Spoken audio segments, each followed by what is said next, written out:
Good afternoon. The February 10th meeting of the West Virginia University Faculty Senate will come to order. Our first item of business is approval of the minutes from the January Faculty Senate meeting. Are there any corrections or modifications to the minutes which were attached to your agenda? Okay. Seeing none, the minutes are approved. Next up is my report. This past month has been full of change and uncertainty. I would like to start my comments today by clearly stating that West Virginia University is strengthened by the diversity of our faculty, staff, students, and administrators. All of us provide needed and wanted contributions to our mission to develop knowledge, provide education, facilitate growth, and serve the state of West Virginia. Recent state and federal actions have created uncertainty that many of you have expressed to me and to other leaders of the Faculty Senate. We have been in communication with administration to understand and encourage communication with all parties about the consequences of the various executive orders and possible upcoming legislation. Unfortunately, it is impossible to communicate the full extent of what may occur as a result of these actions because simply no one knows yet. The dust has not settled. We will invite the administration to address this body about changes after the state legislative session.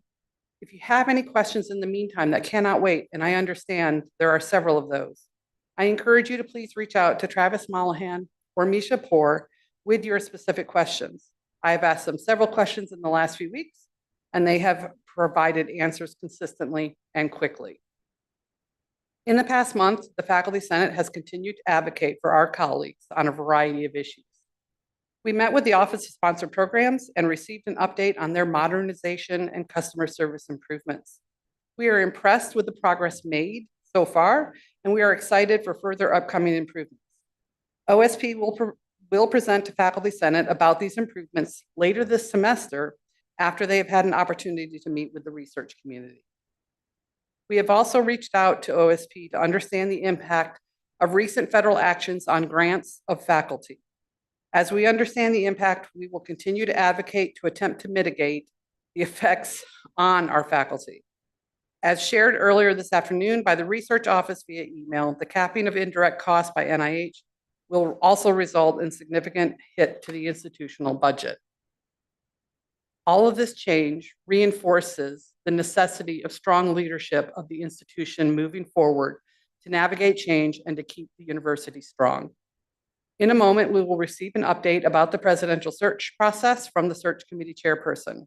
The Faculty Senate has been working for almost a year to provide as much opportunity for faculty participation in this process. At this point, I would like to pause and recognize Scott Wayne, chairperson of the Shared Governance Committee, to refresh our memory about the process used and the results of the work of that committee. Thank you, Diana. Scott Wayne, Statler College of Engineering and Mineral Resources, and chair of the Shared Governance Committee. So as Diana stated, we have worked for almost a year. We went through several processes. One was to determine characteristics that the faculty body believe are most important for the next president of the university. And these were vetted and ranked by a survey sent out to the entire faculty body of the university across all campuses. And those criteria are in order. The faculty believe it's important that the next president have a working knowledge of a university system, including operational and financial management. They should have experience with shared governance and collaborative leadership involving the faculty at the institution, an understanding of the missions of a land-grant university, significant administrative experience at a doctorate granting research-intensive university, experience with student recruitment, retention, and enrollment growth strategies. They should hold a PhD or equivalent terminal degree, should have experience working with state legislative and governmental agencies, given the importance of the university to our state, should be qualified to receive tenure in an academic department, have a national reputation as an academic leader, have experience in economic development and workforce development, and have a working knowledge of a university-operated healthcare system. The committee also put together a list of questions that we would like the finalist candidates to receive and provide written responses to. And then we would have an opportunity for the faculty to provide some feedback and input. And finally, the Shared Governance Committee was involved in helping to select the faculty representatives who are serving on the search committee. So that's the work that we have been doing. Diana has continued to advocate for these characteristics and for some mechanism for the faculty to have input, and as the search moves toward conclusion. Thank you, Scott. 3 committee members, faculty committee members who were selected, in addition to the 2 representatives on the Board of Governors, have been working very hard in this process and have strongly represented faculty in the process. Of that, I have absolute belief and faith. Faculty Senate leadership continues to advocate for other means that faculty can participate in this selection process. We know that the selection process is quickly moving toward conclusion. When we learn of the new president of the university, the Faculty Senate will reach out to that successful candidate and get to know them. We look forward to establishing a collaborative relationship that supports the critical role of the faculty in shared governance of the institution. And that concludes my report. Any questions for me?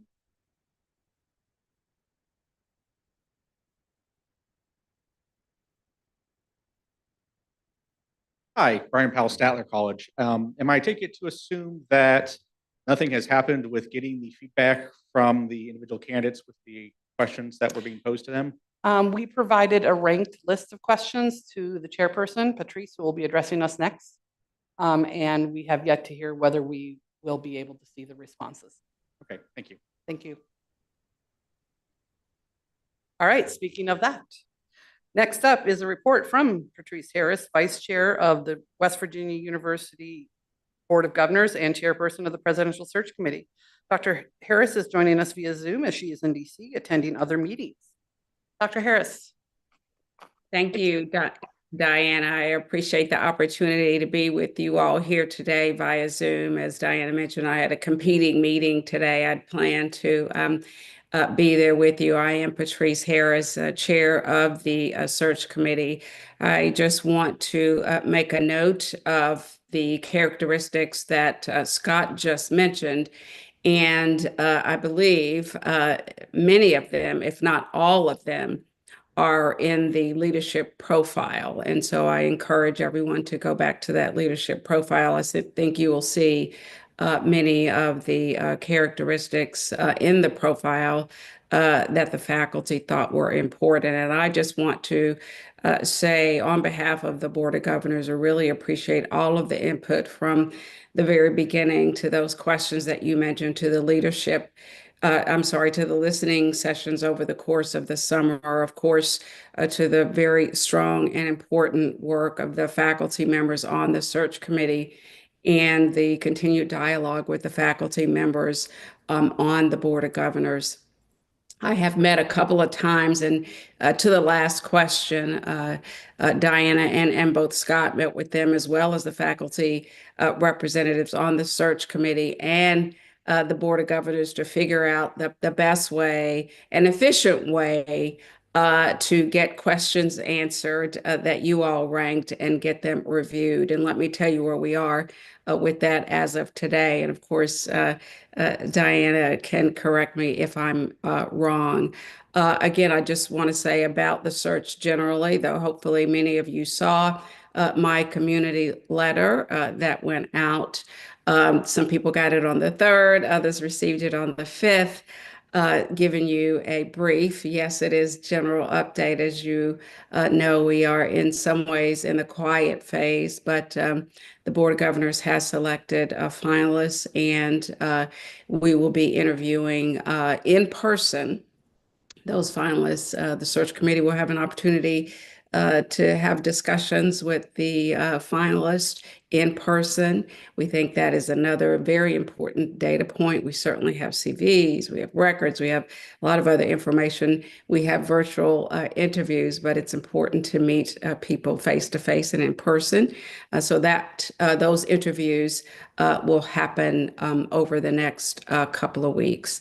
And now to loop back regarding the questions, did receive from Diana, again, two, and I would say overall, buckets of questions. And we do plan to ask the finalists to respond to those questions in writing.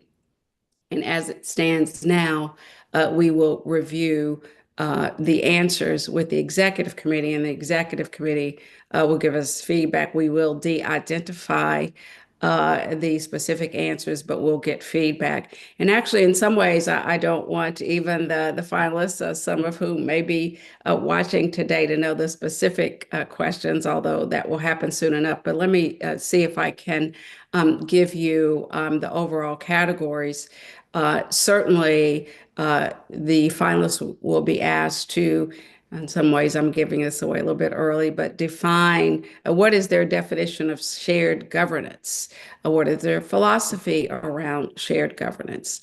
What do they believe the role of faculty in shared governance? So they will be asked to opine on those three areas. We will also ask them about the role of faculty in promotion and tenure, again, shared governance, and I mentioned, and finally, in curriculum development. So we will devise a couple of questions, 2 or 3, around those topics, get their written answers to those questions, and then present that to a select group. I think it's the executive committee to give the board feedback, again, when we are deliberating on all of the data points.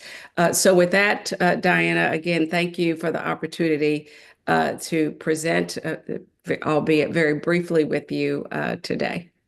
And Diana, did I have all of that right, as you and I and Scott and other members of the faculty can weigh into if I've made any errors? No, I believe that is accurate. Thank you. Do you have time for some questions? I have time for one question. One question. Okay. Does anyone have a question? The pressure is on to make it good. He's like, anybody else? It's you. Hi, Brian Powell from Statler College. I have actually a 2-part question. Okay. All right. You're gonna get 2 parts in. All right. Can you tell us at this point how many finalists are under consideration and how many of them have experience in higher education administration? We are not at liberty to disclose those specifics at this point. Thank you. All right. Thank you, Dr. Harris. Have a good day. Thank you. You too.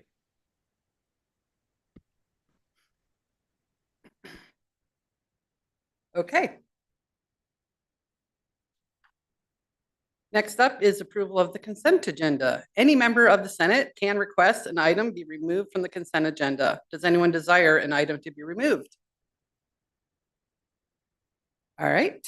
All of those in favor of approving the consent agenda, consisting of all of the things that are included on here on the agenda that was sent to you, please indicate by saying aye or raising your hand online. Okay. Just a little bit of time for everyone online to react.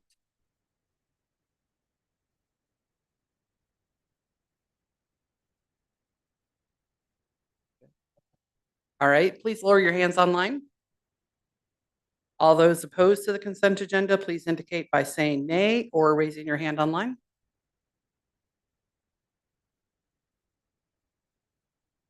Okay, great. The consent agenda is approved. Thank you. Next up is a report from the chair of the curriculum committee, Darko. Darko? I believe you're online. Hello, Diana. Yeah. Yep. Hello, everyone. Every academic year, because of the way that various deadlines for program and course proposals work, this is traditionally the busiest time for the curriculum committee, and this year is no exception. We already had, since last faculty senate meeting, we already had 2 meetings, and we had another one coming up. We have another one coming up this coming Thursday.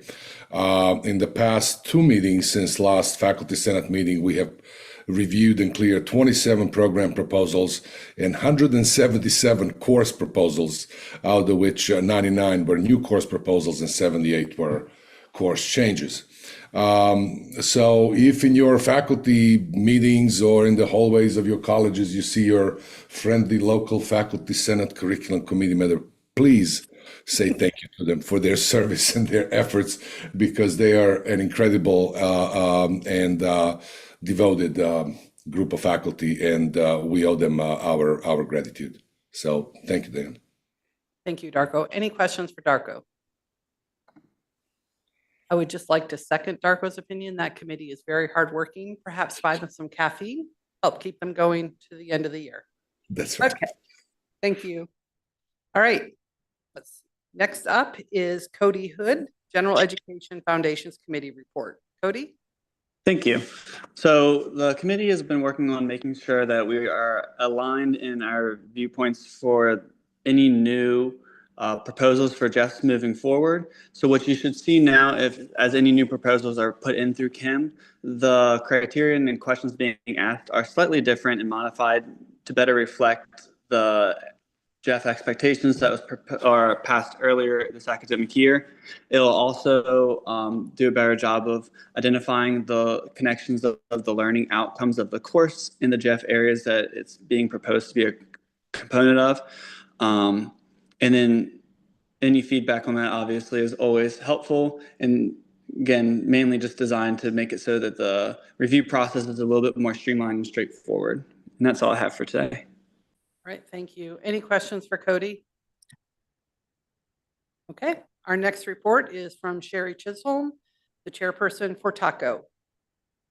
Hi, everybody. We met most recently on February 3rd.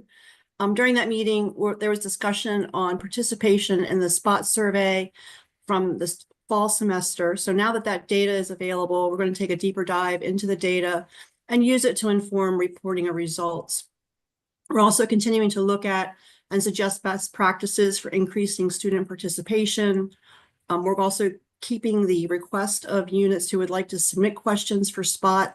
So if a faculty member feels strongly about a particular question, we encourage them to work with their unit leadership to submit that question.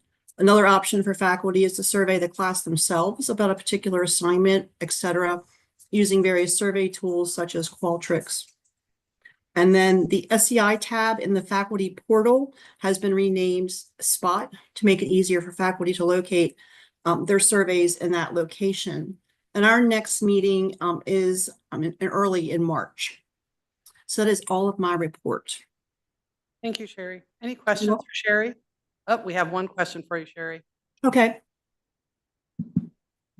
Hey, Sherry. It's Frankie Tack, College of Applied Human Sciences. And Hi.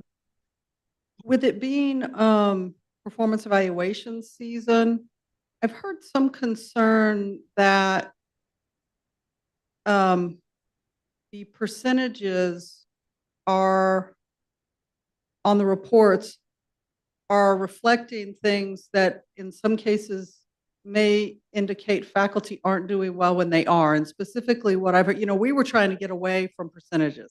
We were trying to get away from numbers, but the isn't helpful, is neutral, and is helpful. If a bunch of students pick neutral, then you get a situation where only 20%, for instance, of your students said that your content was helpful, which looks like 80% didn't feel like it was helpful, even though there's a neutral category, if that makes sense. And so when you start reporting out on it, there have been some concerns raised that I've heard. So I'm not sure what the answer to that is, because my response was, well, we were encouraging you to get away from the number. The number wasn't the point. it was to get under the skin of what that represented and give that feedback as opposed to just reporting a certain percentage. So I'm not sure what the answer is, but I just thought I'd share that, that could maybe be considered and talked about. No, I appreciate that. Thank you. I will say that we have discussed a little bit about the neutral, response, and the thought process behind that is we can certainly investigate it more and talk more about it. But the thought process behind the neutral, response is that obviously students don't understand or see the correlation between what you're doing in class and how that relates to maybe like their learning outcomes or their learning objectives for the class. And maybe a faculty member may need to, explain more about, how this actually correlates with those learning outcomes and those learning objectives. And then maybe that neutral rating may go away. But absolutely, I mean, we will certainly, look at that and discuss that further. Thank you. Thank you. Any other questions for Sherry? Sherry, thank you very much. Thank you. All right, next up is Ilkin with the chairperson of the Committee on Committees. Ilkin Bilgesi Stadler. Good afternoon. As usual, I don't have anything to report. However, I like to remind all faculty and senators to participate in the upcoming survey by the Senate office so that we can have a better job in populating the committee and work on a full speed. Thank you. Thank you. Any questions? Great, thanks again. Now our report from Eloise Elliott, who will be joining us online, the faculty representative to state government. Eloise. Thank you, Diana. Just a reminder that the legislative session begins this Wednesday, February 12th, and will adjourn at midnight on April 12th. I really don't have any further report until we know a little bit more about the DEI executive order and other executive orders and how they will affect us. And of course, what bills will be introduced that in the coming session that will be of concern to us. So I just want to say that it's important for you to remember that Travis Mullahan and his colleagues in WVU government relations are constantly taking proactive steps to support us and to support the WVU community. And they will give us updates regularly. They are in contact with us regularly, and we'll pass that information on to you. As Diana said, and she's said this before, we'll provide information via email when we know something. And if you have questions or concerns, you can always email either of us. I don't know, Diana, did you want me to say that? They can. Or as she mentioned, Travis has always encouraged emails as well about any of the legislative issues that are coming down the pipe. Also recently, if you're interested in this, the WVU Day at the Legislature has been announced for March the 5th. That's all I have. Great, thank you, Eloise. Any questions for Eloise? All right, next up is a report from Leslie Cottrell, faculty representative to the Board of Governors. And it'll be a short report because we've already talked about the special session that we've had or made reference, and Dr. Ferris has already presented. I will just say that it was a lively and very thoughtful discussion. And I too, Frankie and I, on behalf of Frankie and I, we appreciate the faculty on the search committee and their thoughts and input, as well as the other members. But that's all I have. Any questions for Leslie? Looks like we do.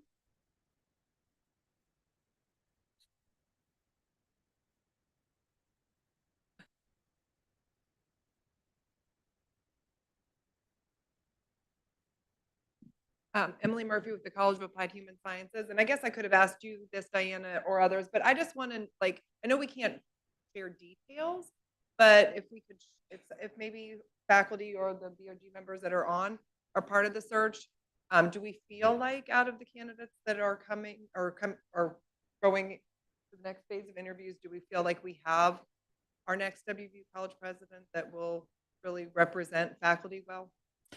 I have absolutely no involvement. Yay. So, yeah. I don't think we can say anything. Okay. The members of the selection Emily. committee and the board of governors have been sworn to secrecy and confidentiality. Thanks. All right. Any other questions for Leslie?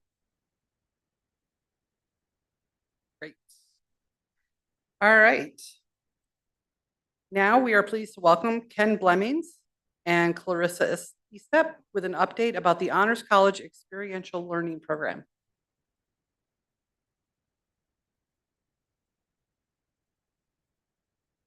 Thank you, Madam Chairman. Good to be with you today. First thing I want to do is thank all the faculty that work with Honors College students, whether it be in the classroom or advising or in the laboratory, wherever you may be working with our honor students. We're grateful for that. Thank you. Today, we want to update you with what's going on with the Honors Experiential Learning Program. And just to give you 60 seconds or less of context, I will tell you that back in about 2015 or so, there was a task force that was assembled, and it was discerned that we would move to a two-tier honors program, a program for first and second year students and a program for upperclassmen. And we launched the Honors Foundations program, which is for first and second year students. And we also launched the Honors Excel program for juniors and seniors. During academic transformation and while there was a review of the academic support units, we took a hard look at the Excel program and saw that there were relatively few students in the Excel program, and we decided that we needed to do something different.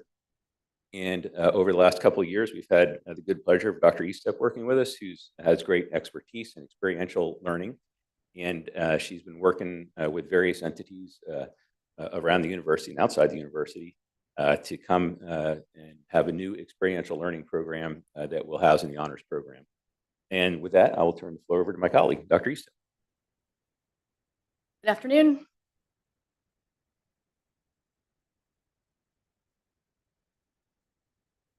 Okay, so I'm here to talk to you today about the Honors in Action program, which is what we're calling the new Honors Experiential Learning Program. The intention is to launch Honors in Action next week. You'll be seeing communication about that starting next week. And we hope that you will share that information with interested students and faculty along the way.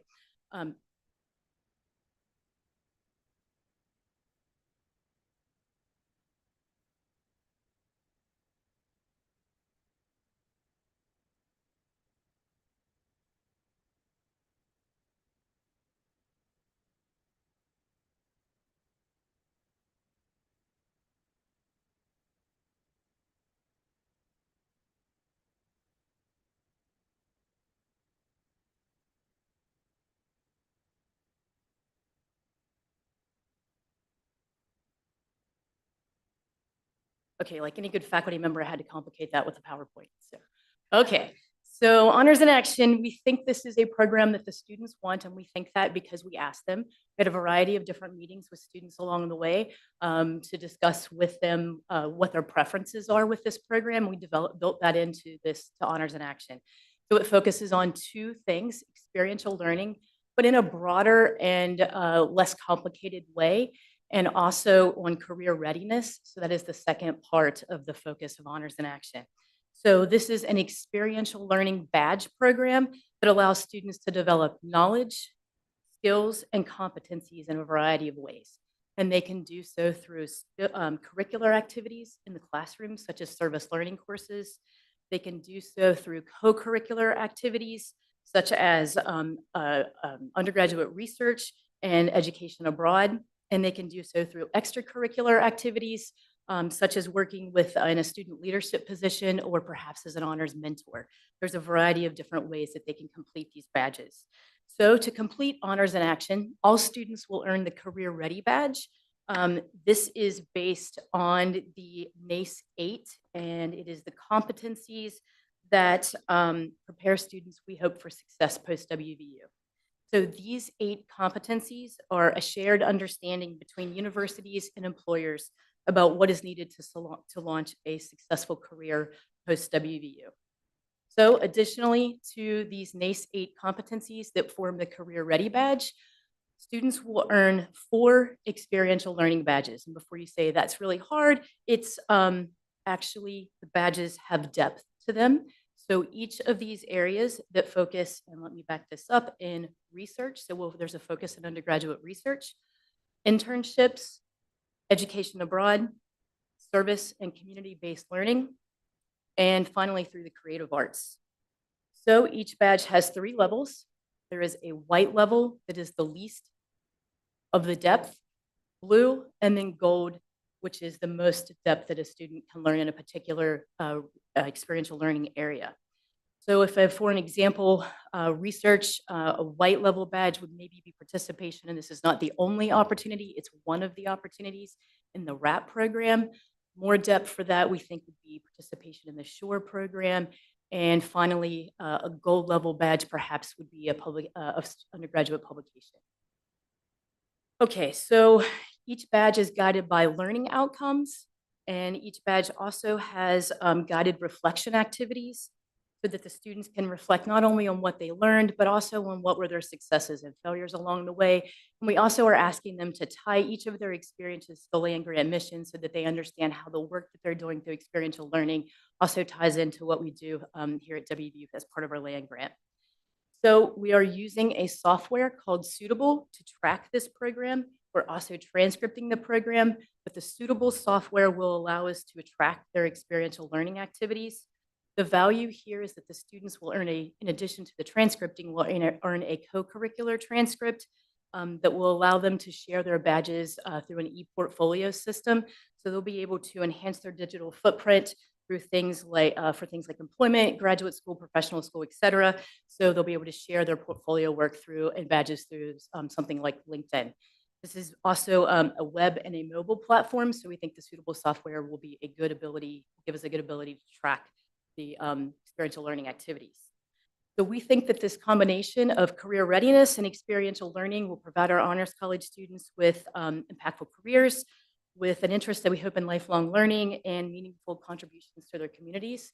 And with that, I ask that you share this information with interested students and faculty as the program launches in the next couple of weeks, and I will yield to questions.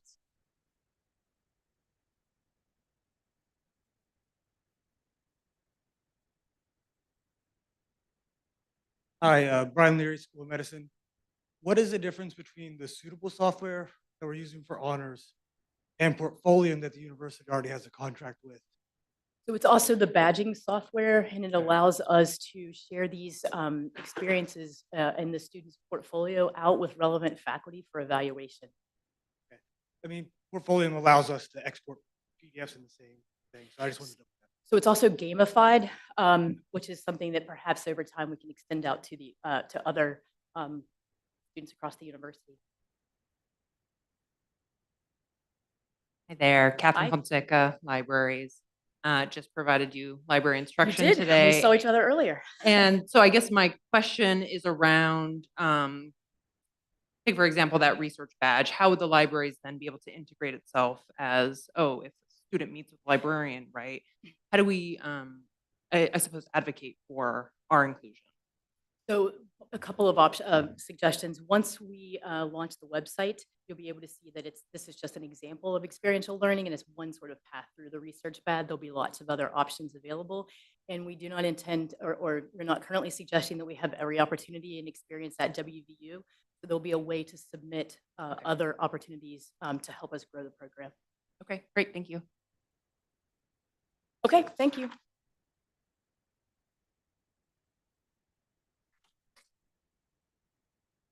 If I can do this without messing up all. Okay, so next I would like to welcome Charlie Long, WVU Student Body President, with an update about the peer-to-peer survey. Just walked in and probably thought he had more time.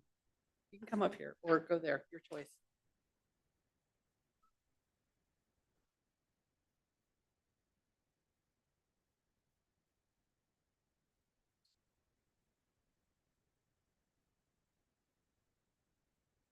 Always on this side.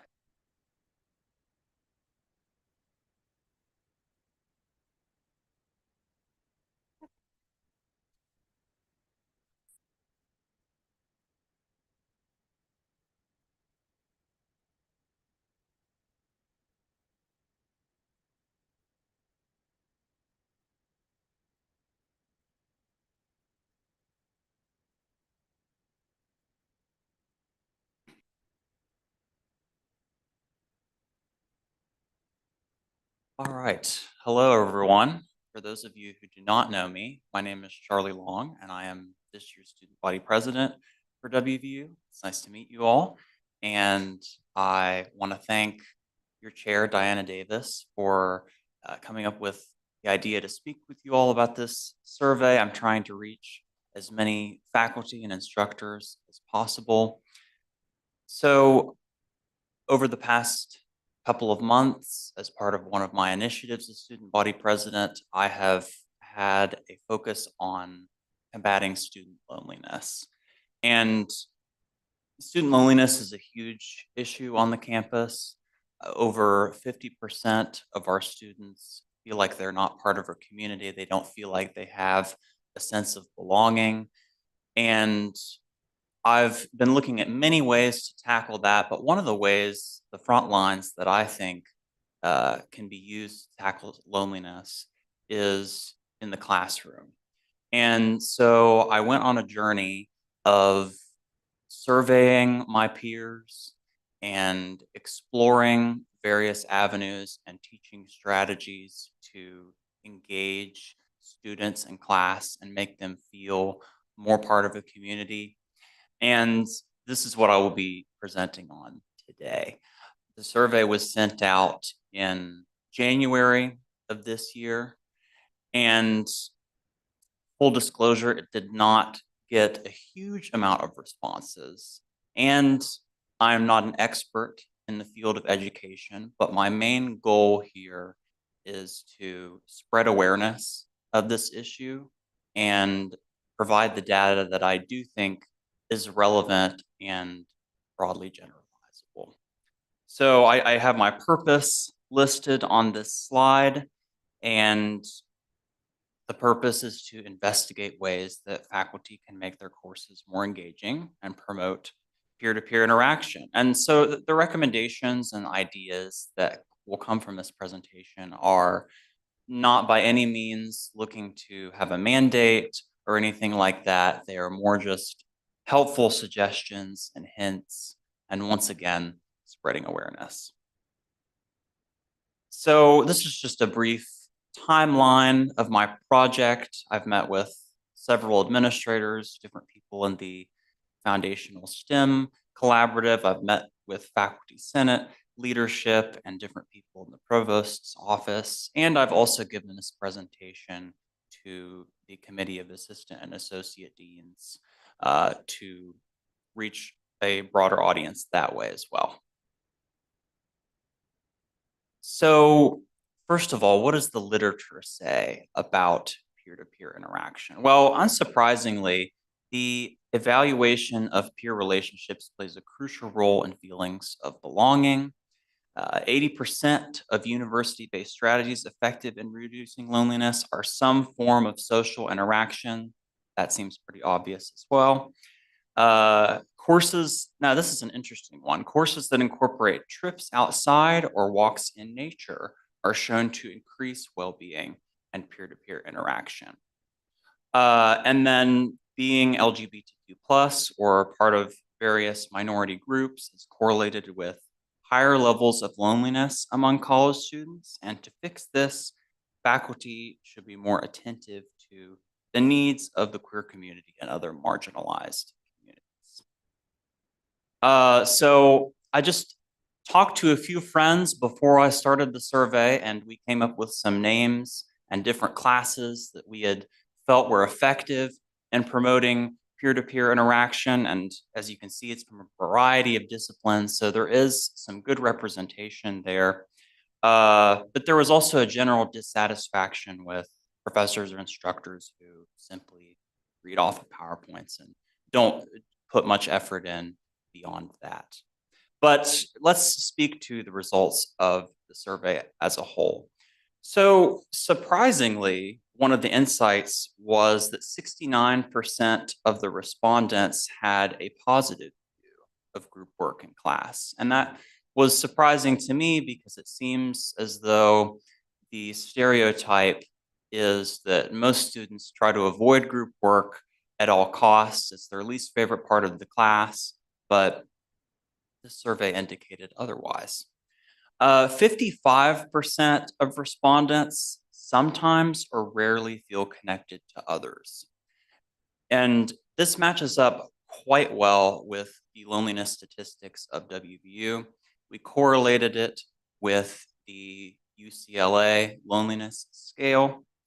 And respondents also indicated that professors who made an effort to engage with the class and promote peer-to-peer interaction were among their favorites. And so 77% of those respondents said their favorite class included peer-to-peer interaction activities. And finally, respondents indicated that group assignments were at their best when they were accomplished within the class period and when the work was divided evenly among their peers. So another part of my project within talking to these administrators and looking at the literature and talking to Senate leadership, I looked at a few ways that it could be put into practice. Of course, there are probably hundreds of ways that it can be put into practice, but some of these were daily questions on random topics, could even be non-class topics, shuffling seating to introduce students to new faces, group study sessions outside of class, which has been effective with specifically the Foundational STEM Collaborative. And also that could also be maybe a modification of office hours to be more group focused instead of individual focused, because a lot of students are intimidated by just the one-on-one. And then just the use of discussion boards can be more creative or imaginative in the sense that some of it's done in class, but then some of it's also done inside of class. So it's kind of this community that you interact with that begins in the classroom, so it's less daunting, and then it invites you to sort of participate outside. So these are just a couple of my references, but mainly I want to close by saying that although the survey did not garner a large amount of responses, it was still representative from first year, second year, third year, variety of disciplines, and students from all over the place. And my main goal here is to start the conversation with you all on this issue and spread awareness and potentially get more ideas to work on within the coming months.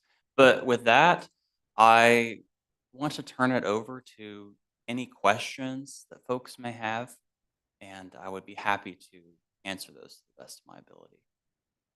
Thank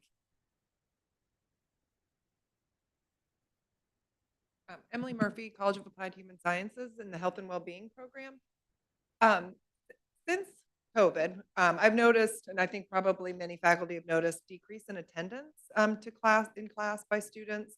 Did you ask the students that were surveyed if they all? My worry is the students that are coming are fully engaged. I worry about those students that are not coming to class on a regular basis as being the ones that are not feeling like that they have a sense of.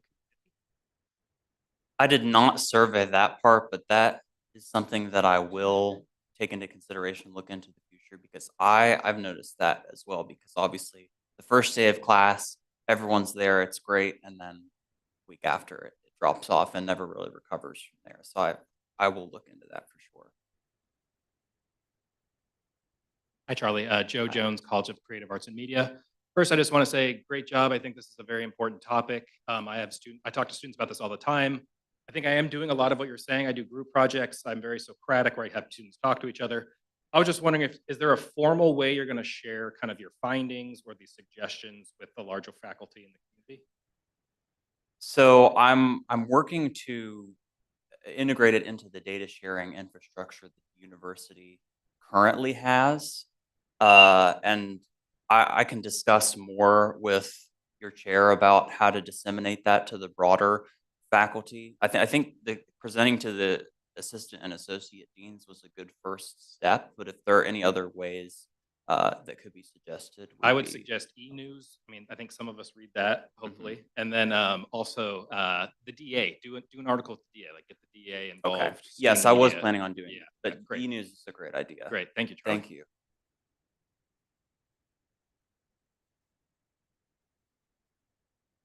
Questions? Thank you so much. All right, next up is our report from Interim Provost Paul Kreider.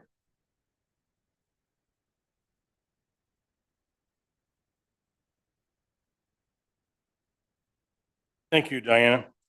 I trust everyone's having a good semester. This has been a tumultuous time. As you can see, we are very light on administrators today. That's because right now it's all hands on deck, and Gordon Gee, he sends his regrets because he is dealing with the legislature today as well. So things are moving fast and furiously, and we're trying to stay on top of it. So I have a few updates to share today, and I will try to be brief. We do continue with our progress towards our HLC, our Higher Learning Commission 10-year reaffirmation of accreditation. As part of that process, we've completed the self-study, which is now open for feedback and comment. The reaffirmation of accreditation process consists of the self-study and an HLC team visit to campus. Associate Provost for Curriculum and Development, Louis Slimak, also serves as the university's accreditation liaison, and he has been leading efforts to gather input from across the WVU system to compile the report. And thank you to everyone who has participated thus far in this effort. The self-study report and feedback form can be accessed on the WVU accreditation website at accreditation.wvu.edu. The feedback form will be open for comments through February 17. And I encourage you to go through the self-study, read the 5 criterion, or the ones that are more pertinent to your interests, and provide any feedback you wish. Please also mark your calendars for the HLC team site visit, which is scheduled for March 31st and April 1st. During the visit, the team will hold meetings with the campus community for general feedback and to discuss specific topics related to the 5 criterion and the self-study. Once we have finalized the agenda of the meeting topics, times, and locations, we will share that with the campus community. Again, we encourage everyone to participate in this important process for the institution. So as I mentioned last month, we in the spring semester, we also it's also awards season here at WVU, and our primary deadline has passed now for most faculty awards, but we have extended the submission date for 2 awards, and those are the Caperton Award for Excellence in the Teaching of Writing, which recognizes a tenured faculty member for excellence in the teaching of writing, and the James and Karen Cavaney Faculty Excellence Award. The Cavaney Award honors highly productive faculty members who demonstrate excellence in all 3 areas of research, teaching, and service.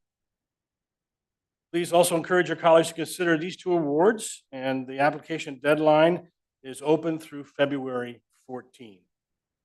Also, the first-year Seminar Instructor of the Year Award is aimed at honoring an exceptional instructor for the first-year seminar course, WVUE 191.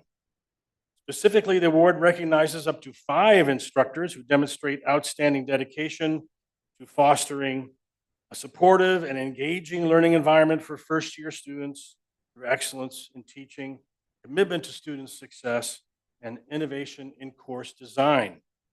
Faculty, staff, and students are invited to submit nominations through February 14. Instructors may also self-nominate.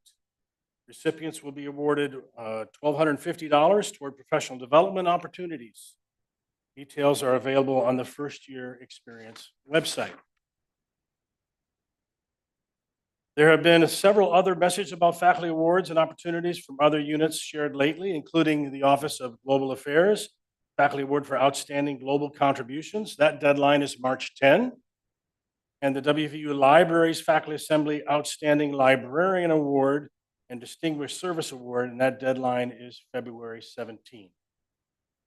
The Humanities Center is also accepting applications for grants and fellowships through March 1st, and the Honors College is accepting proposal for this July's Governor's Honors Academy, which is due March 3rd. I quickly want to mention, you may have seen it, it's been announced that Sharon Ryan, who is the chair of philosophy, is announced as the new director of the Humanities Center. So please seek out Sharon if you wish to congratulate her. Another faculty opportunity will be posted soon and is with our graduate education team.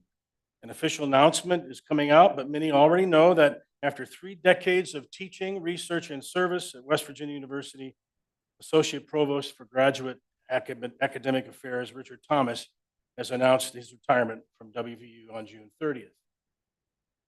Dr. Thomas has served our campus as a respected leader, teacher, and mentor for 30 years. His dedicated and service-oriented approach to leadership has provided our campus significant improvements at the department, college, and university levels. He joined the faculty in 1995 as assistant professor in the Department of Biology, where he was later promoted to associate professor and then professor in 2006. In 2007, he took on the leadership role in the department as department chair, associate chair for 2 years, and then department chair for 11 years. Dr. Thomas was tapped by the Office of the Provost in 2019 to serve as the Graduate Education Task Force and was then tasked with re-envisioning graduate education at the university. He was named interim and then associate provost for graduate academic affairs in 2020 and 2022. With oversight of the graduate education and life, Thomas has provided excellent leadership for graduate education across the university, improving the organizational structure of the office, as well as policy development and implementation. Always an advocate for the university students, Dr. Thomas also successfully campaigned for increased graduate stipends, greater mental health care and wellness for graduate students, and an ombuds position specifically devoted to serving graduate and professional students. This is a well-deserved retirement, and he will be missed in many departments across this university. As such, the Office of the Provost will launch an internal search for a new associate professor of graduate academic affairs. Associate Provost of Faculty Development and Culture, Melissa Latimer, will serve as chair of that search committee, and details about that position and official WVU hire link will be included in the announcement. Details about a retirement reception will be forthcoming.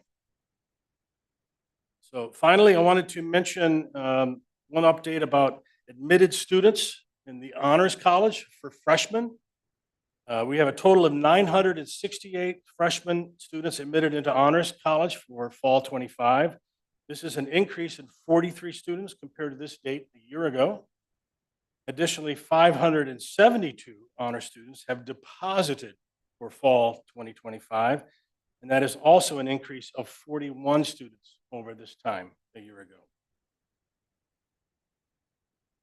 So as a reminder, if you are interacting with admitted students who are interested in joining the Honors College, please emphasize these deadlines. April 6th is the last day to request an application to the Honors College, and the last day to submit that application is April 16th. So please encourage students to participate in honors. That is my report. Happy to address any questions.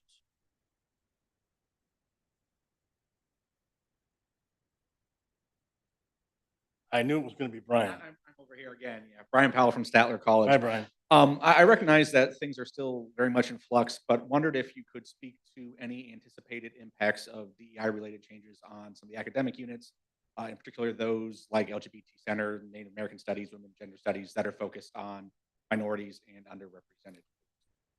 So let me just say that we have no specifics on any programs, academic programs, or specific units at this point in time. I can just say that this is, a system-wide, complex undertaking, and we understand that there are questions and concerns. Like I said earlier, it's all hands on deck. We're working on this day to day. Things are changing. Dr. Gee is at the state legislature today, and I just encourage people to, we'll share updates as we can. Legislative session starts this week. We anticipate some things will be happening later this week. We will determine next steps. And meanwhile, if you have questions, you can email Travis Mullahan or Misha Poor. I would also suggest sending your questions to that new link, that new email address, engage@mail.wvu.edu. Again, engage@mail.wvu.edu. That's really all we can say at this point in time. Okay, thank you. Uh-huh. If nobody else has any other questions, I actually have more of a softball one for you. But let some of my other colleagues go first. Hey there, I was wondering, Catherine Fonseca, WVU Libraries, wondering about the division of diversity, equity, and inclusion in the restructure, whatever we're calling it. Were all the staff able to find a position? Were there any layoffs related with that? You know, I can't answer that question. I did not hear of any layoffs. I would suggest you send that question to Misha Poor. She can certainly answer that. Okay, great. Okay. You mentioned that there's a new award for instructors of the first year seminar course. Is that just for WVUE 191, or is that also open to instructors in like engineering 191, that equivalent course? That is an excellent question. Can somebody answer that? At least when I quickly Googled online, it just said WVUE. Yeah, that's an excellent question. We will find out and get back to you. Okay, great. Okay. Thank you. Hi, Eric Horstick, Berkeley Department of Biology. I know we have a lot of things swirling around right now in the conversation with direct cuts are just starting, but from the department I'm coming from, and I think for a lot of faculty, I would just encourage that as the conversation committees start scrambling to respond, get researcher involvement in as early as possible.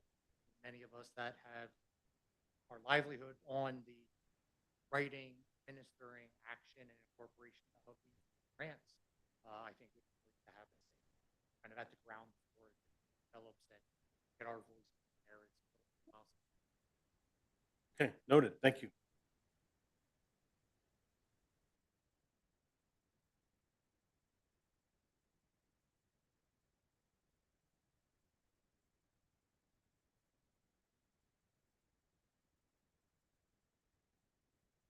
Hi, Joe. Joe Jones, College of Creative Arts and Media. Is there any notion of, how do I put this? That we're going to push back against some of this, like the notion that we are the leading institution of the state.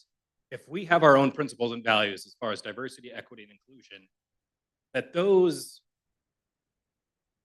President Gee is there advocating for those and not just saying, how are we going to kind of adjust to what the governor wants? We will always follow the law. I get that. But is there any notion that WVU itself is asserting its own values in the face of this kind of change? Or are we just kind of trying to adjust to whatever these executive orders are? I know that's a hard question for you to answer, but I would like to hear something like that. Well, I will say this. We have been asserting our values. When we had to give that response, that initial response, Travis Mullahan had many conversations with legislators, and we're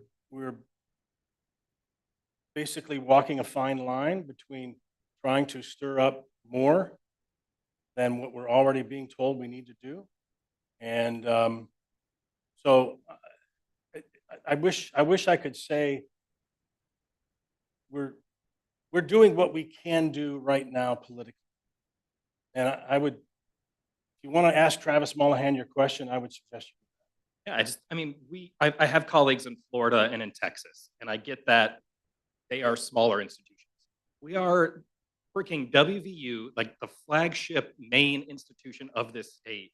And I feel like we do need to have more about asserting we are an educational institution, and this is part of our core mission. I will tell this to Travis, I'll tell this to everybody that will listen to it, but I feel like WVU needs to use its power and its size and its strength within the state to really push back against some of these ideas. That's all. Yeah. Well, thanks, Paul. We have done that definitely over the years. I would hope we would continue to do so. Stefania Stanisha, Davis College. Hi, Stefania.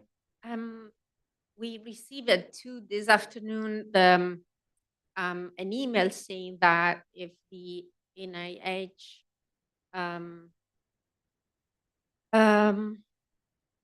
reduced the indirect cost recovery to a flat 15%, there will be a loss of 12 million. So my question will be, if this is happening, how, I mean, any idea on how those 12 millions will be? So I think that's 12 million annually at this point in time. This, again, these are Yes. preliminary figures. Mhm. So for this Yes. fiscal year, it would be 5 to 6 million. But again, those are preliminary figures. We're still, I mean, this just happened on Friday. We are still working through all this and trying to figure out what's going to happen. Is it going to change? Are they going to, rescind this? Who knows? We're still working through it, and it's very fluid. But does that mean that the entire university will have an impact by this? If this is not going Well, to I change? think the or- announcement stated what the impacts potentially are. And we have to, it remains to be seen exactly how each of those items could be impacted. We don't know yet. Thank you. Uh-huh. Again, if you have questions about, research grants and funding and all of that, there's a new email address. I'm not sure if it's new. Maybe it's not. But osp_help@mail.wvu.edu. Please send your questions there if you have any questions specific about granting agency, a program, whatever it might be. How's it going? Dan Tosca, Everly College. So somewhat related to that, it's clear that whatever the policy landscape looks like WVU is going to take a hit budget-wise. With federal grants, you mean? That and shuttering departments, whatever it might be, but especially with the grants right now, that in one way, shape, or form, the revenue is probably going to get impacted there. What's the likelihood that transformation kicks back in? I can't answer that question. We're not even close to being able to answer that question at this point in time. We know there might be some budgetary impact. We don't know how severe that might be. We just don't know yet. Sorry.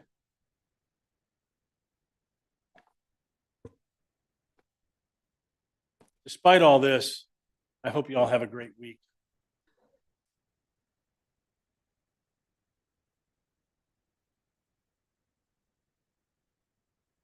All right, I would now like to recognize the Parliamentarian and Faculty Senate Office Administrator, Corey Hunt, with the call for Faculty Senate nominations. He's joining us online because he chose to keep his germs at home, which we appreciate. Thank you for that. I'll be brief because I know you guys probably want to get out of there.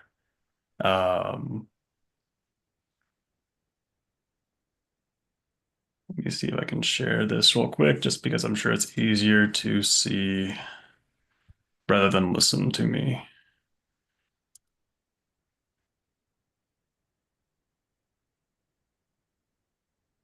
We have elections coming up.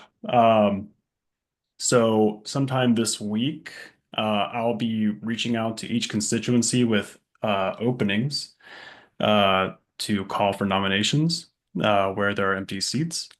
The goal is to, in March, hold elections for those vacancies. We'll also be taking nominations for the chair-elect role. And then in April, we will be holding the election for the chair-elect, as well as we have 2 officer vacancies coming up. And if you have interest, those must be submitted by the April Executive Committee meeting for you to be considered. For those who are curious, I'm not sure how easy this is to see in the room, but these are the current figures that we're looking at for this year. We were anticipating there to be a bit of a drop in population following last year. And we did see that represented with the loss of some senators in a few colleges. So there will be fewer representatives in a few areas. If you have questions about this, feel free to reach out. The School of Medicine, the number there is highlighted because the Constitution limits any one constituency to only being a 39% composition, 39% of the composition of the Faculty Senate. So basically used a statistical reduction there to make sure they're meeting that requirement. That is why they don't have as many representatives as their population might indicate. Officer elections, we have vacancies this year coming up for the Faculty Senate representative to state government. I'm sure with all of the news lately, everyone is just dying to get into that role. Eloise Elliott has announced that she will not be seeking re-election. So we are hoping that we can get some interested faculty. If you know of anyone, or if you're interested yourself, please reach out if you have any questions. The only requirement is that they must be a member of the University Assembly. This position is appointed by the Executive Committee. It's confirmed by the Faculty Senate. It's currently a term of 1 year, but the new faculty constitution draft has that increased to 2 years. The duties, most of you I'm sure are aware from hearing Eloise report, but basically to represent WVU faculty at the to the state government of West Virginia. The faculty secretary is also up. Scott Wayne stepped in to temporarily fill the faculty secretary role with the departure of Dave Hauser. I haven't heard back from Scott if he's enjoyed working with me or not and plans to stay in the role. So I'm not sure yet. But this position is a 3-year term. Still, only requirement is must be a member of the University Assembly. And this position basically works alongside the Faculty Senate office role in maintaining elections, minutes, communication, budget, and so on, along as with serving as part of the Senate leadership team. The chair-elect, I forgot to put a slide in here with that, but chair-elect must be a member of the Faculty Senate within the last 3 years. If you have questions about that, reach out to me. If you have questions about any of the officer positions or anything, please reach out to me if you have questions about what it might consist of. We can connect you to people who have served in the position or are currently serving in the position to get you an idea of what that looks like in terms of a time commitment. Very happy to. In general, I just try and make sure that we are transparent in terms of what to expect with these roles. So please reach out if you have questions. And that concludes my report. And I will let you guys escape. Well, thank you for that, Corey. Appreciate that. I take the hint. Let's wrap this up. Okay.